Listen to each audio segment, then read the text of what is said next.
माँ तू सबसे प्यारी है, माँ तू जग में न्यारी है। माँ तू सबसे प्यारी है, माँ तू जग में न्यारी है। अपने आंचल में रखना, अपने आंचल में रखना। हमें वरदानों से भरना। माँ तू सबसे प्यारी है, माँ तू जग में न्यारी है। माँ तू सबसे प्यारी है, माँ तू जग में न्यारी है। पिता, पुत्र और पवित्र आत्मा के नाम पर आमीन। आप सबों को जय यीशु। आगमन काल के मनन चिंतन के अंदर आज दूसरे दिन हम लोग आदम और हेवा, बाइबल के अंदर विशेष रूप से कुरिन्थियों का पहला पत्र अध्याय 15 वाक्य 45 से 49 तक, 1 Corinthians chapter 15 verse 45 to 49 एवं रोमियो का पत्र अध्याय 5 वाक्य 12 से लेकर के 20 तक, इन वचनों में ईसा मसीह को दूसरा आदम के रूप में बताया है। रोमियो का पत्र अध्याय 5 वाक्य 14 में लिखा है, आदम आने वाले मुक्तिदाता का प्रतीक था। इसका मतलब आज क्रिसमस के मनन चिंतन के अंदर, इस आगमन काल के मनन चिंतन के अंदर हम लोग आदम में ईसा मसीह का प्रतीक पाते हैं और ईसा मसीह को बाइबल के अंदर दूसरा आदम नाम डाला है। और हमें मालूम है आदम अकेला था, ईश्वर ने चाहा अकेला रहना मनुष्य के लिए अच्छा नहीं, इसलिए आदम से हेवा को बाहर निकाल करके उसको दिया। आदम और हेवा मिलकर के दोनों पूर्णता होता है। अभी हेवा जो कार्य पुराने विधान के अंदर उत्पत्ति ग्रंथ अध्याय 1 से लेकर के हम 3 तक का अध्यायों में विशेषकर जो पढ़ेंगे, मानव जाति का सृष्टि, विशेषकर आदम के जीवन साथी के रूप में हेवा की सृष्टि और उन्हें आदन वाटिका में रखना, और वहाँ पर शैतान के द्वारा परीक्षा में हेवा गिरता हुआ। इसके बाद हेवा अपने पति आदम को ढूंढते हैं, आदम को भी इसी पाप का भागी बनाते हैं। इस प्रकार हम लोग वहां पर पढ़ते हैं। इसको ईसा मसीह के मुक्ति कार्य के साथ मिलाकर के कहते हैं। जैसे हम लोग देखते हैं रोमियो का अध्याय 5 वाक्य 14 में लिखा, आदम आने वाले मुक्तिदाता का प्रतीक था करके। उत्पत्ति ग्रंथ 3:15 के अंदर जब आदि माता पिता का पतन हुआ, पाप के साथ उनका पतन हुआ, तब ईश्वर ने मुक्तिदाता का वादा किया। इसका मतलब वहां पर आदि मानव का पतन के साथ मुक्तिदाता का घोषणा करते हैं। और यहां पर हम लोग पढ़ते हैं वो मुक्तिदाता आदम में हम लोग देख सकते हैं, मुक्तिदाता के एक प्रतीक के रूप में आदम को। आज हम लोग आदम और हेवा मिलकर के किस प्रकार इस संसार में पाप का कारण बना, और ईसा मसीह और दूसरे हेवा अर्थात माता मरियम मिलकर के इस संसार को उस पाप से किस प्रकार मुक्ति दिया, इसके विषय में हम लोग आज मनन चिंतन करने जा रहे हैं। जैसे आदम सभी मानव प्राणियों का पिता या शीर्ष बोल सकता है, हेड।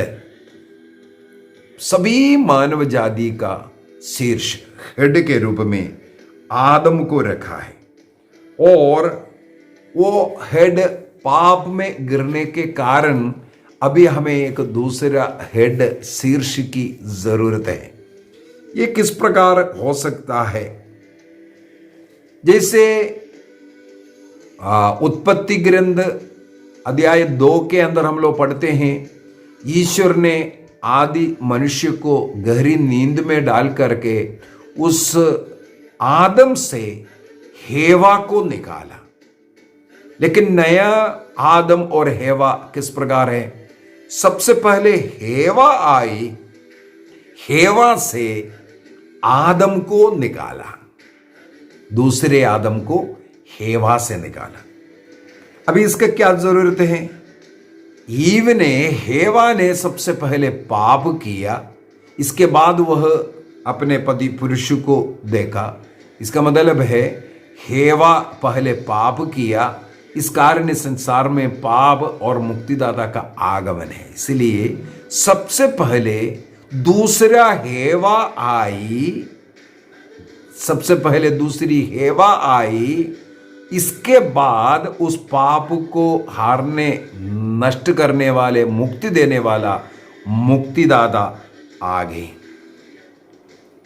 पहले हेवा के पापों को सबसे पहले दूसरा हेवा ने उसको दूर करने का कार्य क्या किया है? तरतुल्यन, जो आदिम कलीसिया का जो चर्च फादर हम लोग कहते हैं, एडी 50-60 के आसपास रहने वाला तरतुल्यन कहते हैं, एक स्त्री के द्वारा पाप या पतन हुआ, इसलिए ईश्वर ने दूसरा एक स्त्री के द्वारा उस पाप से मुक्ति जो है वो होने दिया। सबसे पहले एक स्त्री के कारण संसार में पाप और पतन हुआ, अभी उससे उद्धार, साल्वेशन ईश्वर ने एक स्त्री को ही इस्तेमाल किया। इसलिए वो जो दूसरे स्त्री है उनको इतना अधिक योग्य बनाया, इतना ऊपर उठाया, ताकि वो जो पहला स्त्री है उसका जो स्वभाव, जो गलतियां इसके अंदर ना दिखें। सबसे पहले ईश्वर के वचनों का तिरस्कार करने वाली, अविश्वास करने वाली वो पहला हेवा का पाप को खत्म करने के लिए दूसरा हेवा जो आया, ईश्वर का वचन वो स्वीकार करते हुए, उसमें विश्वास करते हुए, उसको मानते हुए आज्ञाकारिता के द्वारा उस पाप को निर्जीव बनाते हैं। और दूसरी बात है, आदम और हेवा बाइबल के अनुसार अगर हम देखेंगे, उनके पतन के पहले वो पवित्र जीवन जी रहे थे। उत्पत्ति 2:24 के अंदर, 25 के अंदर हम लोग पढ़ते हैं, वे नंगा रहते थे, लेकिन एक दूसरे के सामने उन्हें लज्जा का अनुभव ही नहीं होता था, क्योंकि वो एक पवित्रता का जीवन, इस प्रकार का पाप का, सेक्स का चिंता भी उनके अंदर नहीं होता था। सेक्स तब आया पतन होने के बाद, पाप के बाद ये सब हुआ। ये हम लोग उत्पत्ति ग्रंथ के अंदर पढ़ सकते हैं। इसी प्रकार एक कन्या हेवा शैतान को सुना, शैतान की बातों को सुना, और इस कारण पतन हुआ। अभी दूसरा जो हेवा के विषय में भी हम लोग यही पढ़ते हैं, वो स्वयं बोलते हैं मैं पुरुष को नहीं जानते। इसका मतलब वो एक कन्या थी। बाइबल स्वयं, स्वर्गदूत स्वयं उसका साक्ष्य देता है कि वह एक कन्या थी। इस प्रकार का एक कन्या में मुक्तिदाता का जन्म होना, और उस कन्या ने, जो दूसरा कन्या है, दूसरा हेवा, वो शैतान के वाणी को नहीं बल्कि ईश्वर की वाणी को, स्वर्गदूत की वाणी को उसने सुना, उसको स्वीकार किया। इस प्रकार जो कुछ पहला हेवा ने या पहला आदम ने जो गलती किया उसका ऑपोजिट में दूसरा आदम और दूसरा हेवा करता हुआ जो एक इस संसार में पतन पाप लेकर के आया, दूसरा इस संसार में मुक्ति लेके आया, साल्वेशन लेके आया, आनंद खुशी लेकर के आया। अगला एक चर्च फादर है आयरेनियस, जिनका डेथ सन 202 में हुआ। ये फ्रांस के लेन का बिशप था। वो लिखते हैं पहला हेवा ने अपने अविश्वास का एक बंधन इस संसार को दिया, एक बंधन, एक गांठ अविश्वास के द्वारा डाला और ईश्वर के आज्ञा का उल्लंघन करते हुए उन्होंने जो गांठ, जो बंधन इस संसार को दिया। दूसरा हेवा मरियम आकर के अपने आज्ञाकारिता के द्वारा जो पहले हेवा ने जो गांठ बनाया था, बंधन डाला था, उसको खोल दिया और ईश्वर में विश्वास, ईश्वर का वचन में विश्वास करते हुए दूसरा हेवा मरियम ने उस बंधन को, उस गांठ को खोलते हैं। इस प्रकार कन्या हेवा ने, जो पहला कन्या हेवा ने जो आज्ञा भंग कर करके ईश्वर के वचन का, ईश्वर का वाणी का, ईश्वर का आज्ञा भंग करके जो पाप यहां लेके आया, मरियम उस आज्ञाओं का पालन करते हुए उसका एक प्रकार जो ऑपोजिट उस हेवा के लिए, जो पहला पाप करने वाली उस कन्या के लिए एक प्रकार का एक एडवोकेट बन करके मृत्यु के जगह पर जीवन का कारण ये लेके आए। तरतुल्यन फिर से कहते हैं, पहले हेवा ने शैतान को सुनकर मृत्यु जब लेके आया, दूसरा हेवा मरियम ने जो वचन सुना वो स्वर्गदूत का, ईश्वर का वचन था, वो वचन संसार का जीवन का कारण बन गया। पहला हेवा ने पाप और मृत्यु संसार को, उन अपने संतानों को दिया, तो दूसरा हेवा इस संसार को मुक्तिदाता, प्रेम, आनंद, शांति दिया। पहला हेवा शैतान का वचन सुनकर आदम को ढूंढा, उसी प्रकार दूसरा हेवा इस संसार के मुक्ति के लिए मुक्तिदाता यीशु को, उसके लिए समर्पण किया। जैसे पहले हेवा ने जो गलती किया वो तुरंत पतन नहीं है, अपने पति को ढूंढना थोड़ा समय लगा होगा, उसी प्रकार दूसरे हेवा के पास भी स्वर्गदूत आया, तुरंत मुक्ति नहीं है। मुक्ति जो जन्म लेना, इनकारनेशन के बाद जो क्रूसिफिक्शन, क्रूस में मृत्यु के द्वारा जो समय लिया, उसी प्रकार समय लगा करके ही मुक्ति कार्य भी हुआ है। चर्च फादर जस्टिन जो सन 130-35 के आसपास रहते थे, उनका कहना है, संत चर्च फादर जस्टिन, जो कन्या हेवा ने शैतान का बातों को सुनकर ईश्वर के बातों के अवज्ञा किया, अविश्वास किया और वो कार्य को करना मना किया जो ईश्वर ने बोला, बल्कि शैतान के बातों को उसने स्वीकार करके संसार को मृत्यु लाया।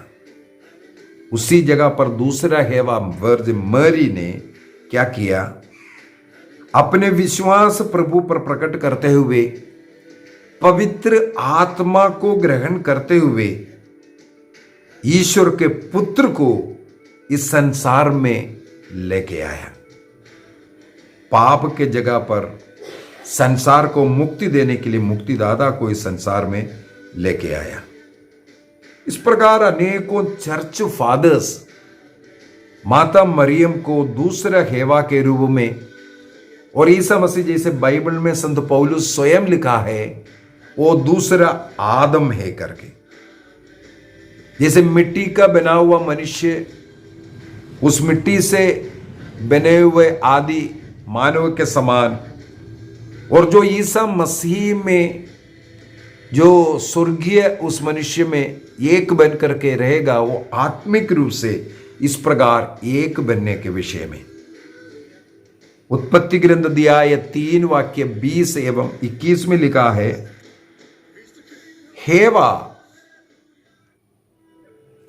एक्चुअली ये भी देखा जाए आदम के लिए उत्पत्ति ग्रंथ अध्याय 3:20 में आकर के वो स्त्री, वो वुमन हेवा बन रहे हैं।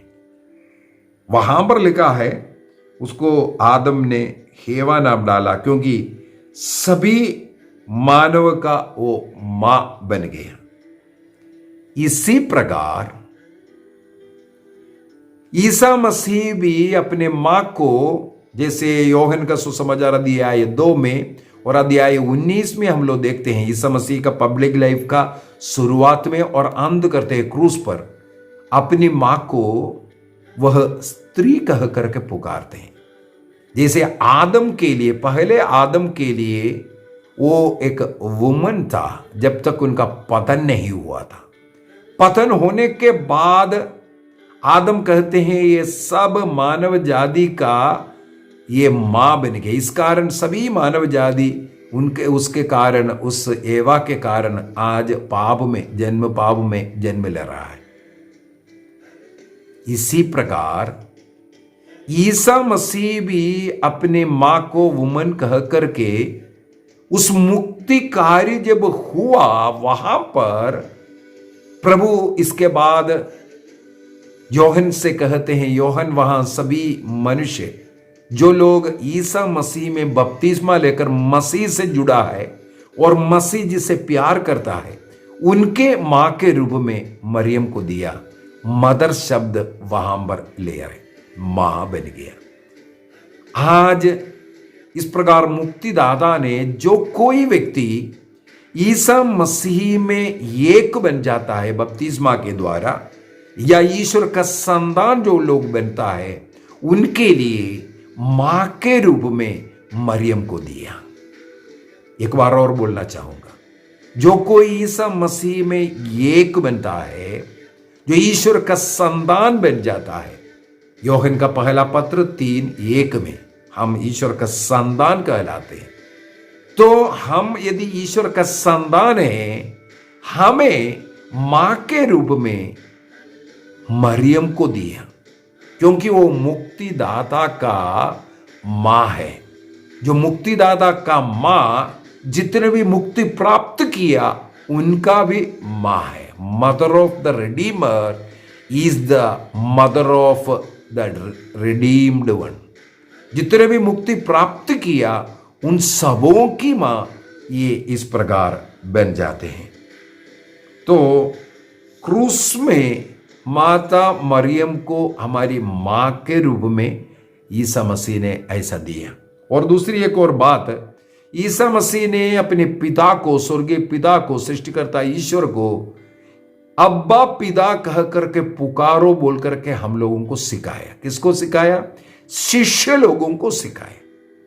उन शिष्य लोग जो मसीह का साथ जुड़ गया है बपतिस्मा के द्वारा, उन लोगों से ईसा मसीह ने कहा तुम अब्बा पिता कह करके पुकारो। अभी उन्हीं लोगों को क्रूस पर ईसा मसीह ने माता मरियम को मां कह करके पुकारने के लिए बोला। मेरे विचार में आप समझ रहे हैं? तो हमें एक पिता और एक मां ईसा मसीह के द्वारा मिल रहा है। इसलिए पहला आदम और पहला हेवा के स्थान पर आज बपतिस्मा प्राप्त हम लोगों को दूसरा आदम और दूसरा हेवा ईसा मसीह और माता मरियम। अभी जो पहला आदम और पहला हेवा का पतन के बाद, पतन तक शैतान सर्प हेवा के साथ दोस्ती था, लेकिन इसके बाद पतन के बाद ईश्वर ने कहा अब से तुम और स्त्री के विरुद्ध, तुम्हारे संतान और स्त्री के संतान के विरुद्ध शत्रुता उत्पन्न हुआ। हम लोग यही देखते हैं या प्रकाशना ग्रंथ अध्याय 12 के अंदर, प्रकाशना ग्रंथ 12 के अंदर उस पंखदार सर्प को जब देखा, उसको स्वर्ग से नीचे फटक दिया है, तब वो स्त्री के पीछे पड़ गया। लेकिन स्त्री को ईश्वर ने विशाकाल गरुड़ का पंख दिया, अर्थात उन्हें सुरक्षा दिया, तब वह आज उनके संतान, शेष संतानों से लड़ने के लिए निकला। इसका मतलब शैतान ईश्वर के जो संतान, ईश्वर से जो जुड़ा है, जिसको हम अब्बा पिता कह कर पुकारते हैं, जब माता मरियम को हम मां बुलाते हैं, उनके विरुद्ध खड़े हैं। नेकों पेंतेकोस्टल कलीसिया इस प्रकार शैतान का कार्य इसलिए कर रहा है, मां मरियम के खिलाफ क्या क्या नहीं बोल रहा है। यहां पर हम लोग देखते हैं ईश्वर ने उन्हें ईश्वर की मां, मदर ऑफ गॉड, मातर देई या थियोटोकोस जो बनाया है, क्योंकि ईश्वर मनुष्य बन गया। यीशु ईश्वर है, इसलिए मरियम को इस प्रकार हम लोग बोलते हैं। यदि नए विधान में क्रिस्त दूसरा आदम या नया आदम है, माता मरियम बाइबल के अनुसार नया हेवा बन गया। ईसा मसीह दाऊद के पुत्र महाराजा है, उसके सिंहासन पर है। माता मरियम को इसलिए हम क्वीन ऑफ हेवन कहते हैं, स्वर्ग के रानी कहते हैं, क्योंकि उस यीशु का, उस सन ऑफ डेविड का, दाऊद के पुत्र ईसा मसीह की मां होने के कारण वो रानी बन गई। और ईश्वर की सृष्टि में, ये भी मुझे पढ़ने के लिए मिला है, सर्वोत्तम सृष्टि मरियम की सृष्टि है। संसार में सबसे सर्वोत्तम, सबसे उत्तम जो सृष्टि है, ये मरियम की सृष्टि है कर करके, क्योंकि ईश्वर ने उनकी सृष्टि अपने पुत्र ईसा मसीह के योग्य जीवन जीने के लिए, उसके अनुरूप बनने के लिए, वो किसी शैतान के अधीन रहने लगे, क्योंकि पाप शैतान का हमें अधीन बनाता है। तो यीशु की मां या ईश्वर की मां कभी शैतान के अधीन में रहना नहीं चाहिए, इसलिए उन्हें सर्वोत्तम सृष्टि पवित्र रिधि से बनाया। हम 8 तारीख को फिर से माता मरियम के उस पवित्र गर्भागमन के विषय में मनन चिंतन करेंगे। आज इतना ही था। ईसा मसीह के जो क्रिसमस बर्थ को हम लोग याद करते हुए इस आगमन काल में, इस क्रिसमस सीजन में, पहला आदम और पहला हेवा और दूसरे आदम और दूसरी हेवा, उनका क्या अर्थ है, क्या संबंध है। पहला आदम जो है, जो दूसरा आदम का, ईसा मसीह का एक प्रतीक था, उसी प्रकार पहला हेवा मां मरियम का एक प्रतीक के रूप में, और उनके द्वारा जो गलतियां हुआ है उसको पूरा करने के लिए, उससे संसार को बचाने के लिए इनका जन्म हुआ। आइए हम अपनी आंखों को बंद करें, प्रभु को धन्यवाद दें मुक्तिदाता यीशु के लिए। प्रभु का जन्मोत्सव मनाते हुए, क्रिसमस मनाते हुए, प्रभु का पुनरागमन का इंतजार करते हुए हम भी प्रभु के योग्य बन सके। जैसे दूसरा हेवा ने पहले हेवा का जो भी कमियां, गलतियां हैं, उसको अपने जीवन में पूरा करते हुए उसके लिए एडवोकेट बना, उसको कदम करने वाली, उस मुक्तिदाता को ला करके संसार को उस पाप से मुक्ति देने वाला, पाप की ओर जो झुकाव है उससे छुटकारा देने का कार्य किया। हम भी माता मरियम के समान अपने को विनम्र, पवित्र, प्रार्थनामय, विश्वासी जीवन जीते हुए, प्रभु के योग्य जीवन जीते हुए उस स्वर्ग राज्य की प्रतीक्षा करेंगे, उसका अनुभव करेंगे। हर एक परिवार को समर्पित करते हैं।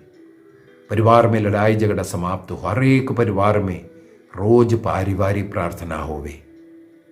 जितने भी लोग हो सके प्रतिदिन मिस्सा बलिदान में जाएंगे, योग्य रीति से परम प्रसाद को ग्रहण करेंगे। परिवार में प्रेम, आनंद, शांति आवे, हम इसके लिए प्रयत्न करेंगे।